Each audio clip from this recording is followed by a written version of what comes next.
नमस्कार। आइए सुनते हैं मुंशी प्रेमचंद जी की लिखी कहानी सज्जनता का दंड। साधारण मनुष्य की तरह शाहजहांपुर के डिस्ट्रिक्ट इंजीनियर सरदार शिवसी में भी भलाइयाँ और बुराइयाँ दोनों ही विद्यमान थी।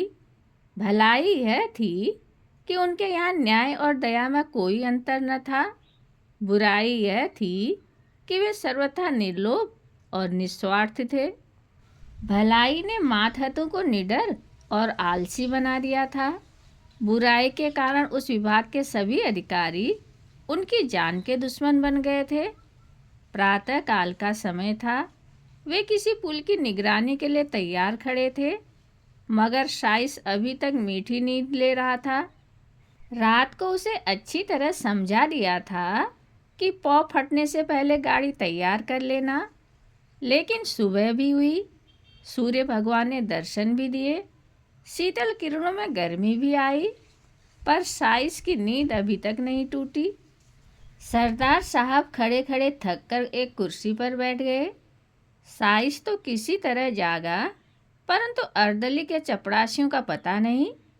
जो महाशय डांक लेने गए थे, वे एक ठाकुर द्वारे में खड़े चरणामृत की परीक्षा कर रहे थे। जो ठेकेदार को बुलाने गए थे, वे बाबा रामदास की सेवा में बैठे गांजे का दम लगा रहे थे। धूप तेज होती जाती थी। सरदार साहब झुंझलाकर मकान में चले गए और अपनी पत्नी से बोले, इतना दिन चढ़ाया, अभी तक एक चपरासी का भी पता नहीं। इनके मारे तो मेरी नाक में दम आ गया है। पत्नी ने दीवार की ओर देखकर कहा, यह सब उन्हें सिर चढ़ाने का फल है। सरदार साहब चिढ़कर बोले, क्या करूं? उन्हें फांसी दे दूं? सरदार साहब के पास मोटर कार का तो कहना ही क्या, कोई फिटन भी न थी। वे अपने इक्के से ही प्रसन्न थे, जिसे उनके नौकर चाकर अपनी भाषा में उड़न खटोला कहते थे। शहर के लोग उसे इतना आदर सूचक नाम न देकर छकड़ा कहना ही उचित समझते थे। इस तरह सरदार साहब अन्य व्यवहारों में भी बड़े मितव्ययी थे। उनके दो भाई इलाहाबाद में पढ़ते थे, विधवा माता बनारस में रहती थी। एक विधवा बहन भी उन्हीं पर अवलंबित थी। इनके सिवा कई गरीब लड़कों को छात्रवृत्तियां भी देते थे। इन्हीं कारणों से वे सदा खाली हाथ रहते। यहाँ तक कि उनके कपड़ों पर भी इस आर्थिक दशा के चिन्ह दिखाई देते थे। लेकिन यह सब कष्ट सहकर भी वे लोभ को अपने पास फटकने न देते थे। जिन लोगों पर उनका स्नेह था, वे उनकी सज्जनता को सराहते थे और उन्हें देवता समझते थे। उनकी सज्जनता से उन्हें कोई हानि न होती थी। लेकिन जिन लोगों से उनके व्यावसायिक संबंध थे, वे उनके सद्भाव के ग्राहक न थे, क्योंकि उन्हें हानि होती थी। यहाँ तक कि उन्हें अपनी सहधर्मिणी से भी कभी कभी अप्रिय बातें सुननी पड़ती थी। एक दिन वे दफ्तर से आए तो उनकी पत्नी ने स्नेहपूर्वक ढंग से कहा, तुम्हारी यह सज्जनता किस काम की, जब सारा संसार तुमको बुरा कह रहा है? सरदार साहब ने दृढ़ता से जवाब दिया, संसार चाहे जो कहे, परमात्मा तो देखता है। रामा ने यह जवाब पहले ही सोच लिया। वह बोली, मैं तुमसे विवाद तो करती नहीं, मगर जरा अपने दिल में विचार करके देखो कि तुम्हारी इस सच्चाई का दूसरों पर क्या असर पड़ता है। तुम तो अच्छा वेतन पाते हो। तुम अगर हाथ न बढ़ाओ तो तुम्हारा निर्वाह हो सकता है, रूखी रोटियां मिल ही जाएंगी। मगर ये 10-10, 5-5 रुपए के चपरासी, मुहर्रिर, दफ्तरी बेचारे कैसे गुजर करें? उनके भी बाल बच्चे हैं, उनके भी कुटुंब परिवार है, शादी गमी तिथि त्योहार, यह सब उनके पास लगे हुए हैं। भल मानसी का भेष बनाए काम नहीं चलता। बताओ उनका गुजर कैसे हो? अभी रामदीन चपरासी की घरवाली आई थी। रोते रोते आंचल भीगता था। लड़की सयानी हो गई है, अब उसका ब्याह करना पड़ेगा। ब्राह्मण की जाति, हजारों का खर्च। बताओ उसके आंसू किसके सिर पड़ेंगे? ये सब बातें सच थी। इनसे सरदार साहब को इनकार नहीं हो सकता था। उन्होंने स्वयं इस विषय में बहुत कुछ विचार किया था। यही कारण था कि वह अपने मातहतों के साथ बड़ी नरमी का व्यवहार करते थे। लेकिन सरलता और शालीनता का आत्मिक गौरव चाहे जो हो, उनका आर्थिक मोल बहुत कम है। वे बोले, तुम्हारी बातें सब यथार्थ हैं, किंतु मैं विवश हूँ। अपने नियमों को कैसे तोड़ूं? यदि मेरा वश चले तो मैं उन लोगों का वेतन बढ़ा दूं, लेकिन यह नहीं हो सकता कि मैं खुद लूट मचाऊं और उन्हें लूटने दूं। रामा ने व्यंग्यपूर्ण शब्दों में कहा, तो यह हत्या किस पर पड़ेगी? सरदार साहब ने तीव्र होकर उत्तर दिया, यह उन लोगों पर पड़ेगी जो अपनी हैसियत और आमदनी से अधिक खर्च करना चाहते हैं। अर्दली बनकर क्यों वकील के लड़के से लड़की ब्याहने को ठानते हैं? दफ्तरी को यदि टहलवे की ज़रूरत हो तो यह किसी पाप कार्य से कम नहीं। मेरे साइज की स्त्री अगर चांदी की सिल गले में डालना चाहे तो यह उसकी मूर्खता है। इस झूठी बड़ाई का उत्तरदाता मैं नहीं हो सकता। इंजीनियरों का ठेकेदारों से कुछ ऐसा ही संबंध है जैसे मधुमक्खियों का फूलों से। अगर वे अपने नियत भाग से अधिक पाने की चेष्टा न करें तो उनसे किसी को शिकायत नहीं हो सकती। यह मधुरस कमीशन कहलाता है। रिश्वत लोग और परलोक दोनों का ही सर्वनाश कर देती है। उसमें भय है, चोरी है, बदमाशी है, मगर कमीशन एक मनोहर वाटिका है। यहाँ न मनुष्य का डर है, न परमात्मा का भय। यहाँ तक कि वहाँ आत्मा की छिपी हुई चुटकियों का भी गुजर नहीं है। और कहाँ तक कहें, उसकी ओर बदनामी आंखें भी नहीं उठा सकती। यह वह बलिदान है जो हत्या होते हुए भी धर्म का एक अंश है। ऐसी अवस्था में यदि सरदार शिवसिंह अपने उज्जवल चरित्र को इस धब्बे से साफ रखते थे और उस पर अभिमान करते थे तो क्षमा के पात्र थे। मार्च का महीना बीत रहा था। चीफ इंजीनियर साहब जिले में मुआयना करने आ रहे थे, मगर अभी तक इमारतों का काम अपूर्ण था। सड़कें खराब हो रही थी। ठेकेदारों ने मिट्टी और कंकड़ भी नहीं जमा किए थे। सरदार साहब रोज ठेकेदारों को ताकीद करते थे, मगर इसका कुछ फल न होता था। एक दिन उन्होंने सबको बुलाया और बोले, तुम लोग क्या यही चाहते हो कि मैं इस जिले से बदनाम होकर जाऊं? मैंने तुम्हारे साथ कोई बुरा सलूक नहीं किया। मैं चाहता तो आपसे काम छीनकर खुद करा लेता, मगर मैंने आपको हानि पहुंचाना उचित न समझा। उसकी मुझे यह सज़ा मिल रही है। खैर, ठेकेदार लोग यहाँ से चले तो बातें होने लगी। मिस्टर गोपाल दास बोले, अब आटे दाल का भाव मालूम हो जाएगा। शहबाज खां ने कहा, किसी तरह इसका जनाजा निकले तो यहाँ से। सेठ चुन्नीलाल ने फरमाया, इंजीनियर से मेरी जान पहचान है, मैं उसके साथ काम कर चुका हूँ, वह उन्हें खूब लथेड़ेगा। इस पर बूढ़े हरिदास ने उपदेश दिया, यारो, स्वार्थ की बात है। नहीं तो सच यह है कि यह मनुष्य नहीं देवता है। भला और नहीं तो साल भर में कमीशन के 10,000 तो होते होंगे। इतने रुपयों को ठीकरे की तरह तुच्छी समझना क्या कोई सहज बात है? एक हम हैं कि कौड़ियों के पीछे ईमान बेचते फिरते हैं।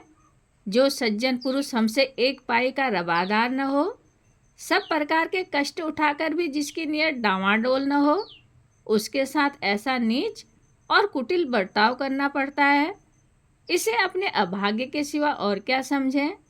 शाहबाज खां ने फरमाया, हाँ, इसमें तो कोई शक नहीं कि यह शख्स नेकी का फरिश्ता है। सेठ चुन्नीलाल ने गंभीरता से कहा, खां साहब, बात तो वही है जो तुम कहते हो, लेकिन किया क्या जाए? नेक नियति से काम तो नहीं चलता। यह दुनिया तो छल कपट की है। मिस्टर गोपाल दास बीए पास थे। वे गर्व के साथ बोले, इन्हें जब इस तरह रहना था तो नौकरी करने की क्या ज़रूरत थी? यह कौन नहीं जानता कि नीयत को साफ रखना अच्छी बात है, मगर यह भी देखना चाहिए कि इसका दूसरों पर क्या असर पड़ता है। हमको तो ऐसा आदमी चाहिए जो खुद खाए और हमें भी खिलावे, खुद हलवा खाए, हमें रूखी रोटियां ही खिलावे। वह अगर 1 रुपया कमीशन लेगा तो उसकी जगह 5 का फायदा कर देगा। इन महाशय के यहाँ क्या है, इसलिए आप जो चाहे कहें, मेरी तो कभी इनसे निभ नहीं सकती। शाहबाज खां बोले, हाँ, नेक और पाक साफ रहना जरूर अच्छी चीज़ है, मगर ऐसी नेकी ही से क्या जो दूसरों की जान ले ले। बूढ़े हरिदास की बातों की जिन लोगों ने पुष्टि की थी, वे सब गोपाल दास की हाँ में हाँ मिलाने लगे। निर्बल आत्माओं में सच्चाई का प्रकाश जुगनू की चमक है। सरदार साहब की एक पुत्री थी। उसका विवाह मेरठ के एक वकील के लड़के से ठहरा था। लड़का होनहार था, जाति कुल का ऊंचा था। सरदार साहब ने कई महीने की दौड़ धूप में इस विवाह को तय किया था और सब बातें तय हो चुकी थी, केवल दहेज का निर्णय नहीं हुआ था। आज वकील साहब का एक पत्र आया। उसने इस बात का भी निश्चय कर दिया, मगर विश्वास, आशा और वचन के बिल्कुल प्रतिकूल। पहले वकील साहब ने एक जिले के इंजीनियर के साथ किसी प्रकार का ठहराव व्यर्थ समझा, बड़ी सस्ती उदारता प्रकट की, इस लज्जित और घृणित व्यवहार पर खूब आंसू बहाए। मगर जब ज़्यादा पूछताछ करने पर सरदार साहब के धन वैभव का भेद खुल गया, तब दहेज का ठहराना आवश्यक हो गया। सरदार साहब ने आशंकित हाथों से पत्र खोला। 5,000 रुपये से कम पर विवाह नहीं हो सकता। वकील साहब को बहुत खेद और लज्जा थी कि वे इस विषय में स्पष्ट होने पर मजबूर किए गए, मगर वे अपने खानदान के कई बूढ़े खुर्राट, विचारहीन, स्वार्थांध महात्माओं के हाथों बहुत तंग थे। उनका कोई वश न था। इंजीनियर साहब ने एक लंबी सांस खींची। सारी आशाएं मिट्टी में मिल गई। क्या सोचते थे, क्या हो गया? विकल होकर कमरे में टहलने लगे। उन्होंने जरा देर पीछे पत्र को उठा लिया और अंदर चले गए। विचारा कि यह पत्र रामा को सुनावे, मगर फिर ख्याल आया कि यहाँ सहानुभूति की कोई आशा नहीं। क्यों अपनी निर्बलता दिखाऊं, क्यों मूर्ख बनूं? वह बिना बातों के बात न करेगी। यह सोचकर वे आंगन से लौट गए। सरदार साहब स्वभाव के बड़े दयालु थे और कोमल हृदय आपत्तियों में स्थिर नहीं रह सकता। वे दुख और ग्लानि से भरे हुए सोच रहे थे कि मैंने ऐसा कौन से बुरे काम किए हैं जिनका मुझे यह फल मिल रहा है। वर्षों की दौड़ धूप के बाद जो कार्य सिद्ध हुआ था, वह क्षण मात्र में नष्ट हो गया। अब वह मेरी सामर्थ्य से बाहर है, मैं उसे नहीं संभाल सकता। चारों ओर अंधकार है, कहीं आशा का प्रकाश नहीं, कोई मेरा सहायक नहीं। उनके नेत्र सजल हो गए। सामने मेज पर ठेकेदारों के बिल रखे हुए थे।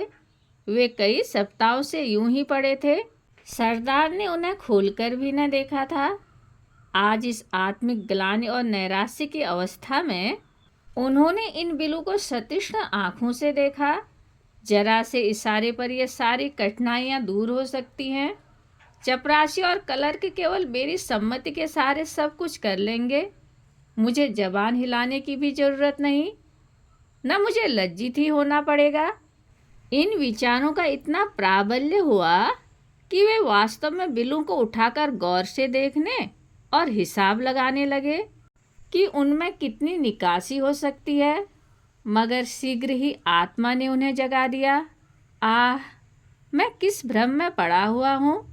क्या उस आत्मिक पवित्रता को जो मेरी जन्म भर की कमाई है केवल थोड़े से धन पर अर्पण कर दूं, जो मैं अपने सहकारियों के सामने गर्व से सिर उठाए चलता था, जिससे मोटर कार वाले भातृगण आंखें नहीं मिला सकते थे, वही मैं आज अपने उस सारे गौरव और मान को, अपनी संपूर्ण आत्मिक संपत्ति को 10-5 हजार रुपये पर त्याग दूं?